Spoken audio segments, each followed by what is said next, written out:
I don't like snow. I hate snow. It's so dirty. I don't know why that the people bring snow into all kind of the romantic stories and movies and songs. Well, in the reality, it's so cold, so dirty, and so dangerous for driving.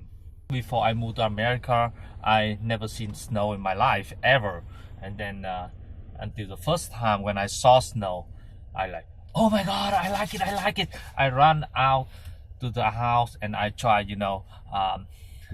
turn my face up and open my mouth and let the snow fall down into my mouth.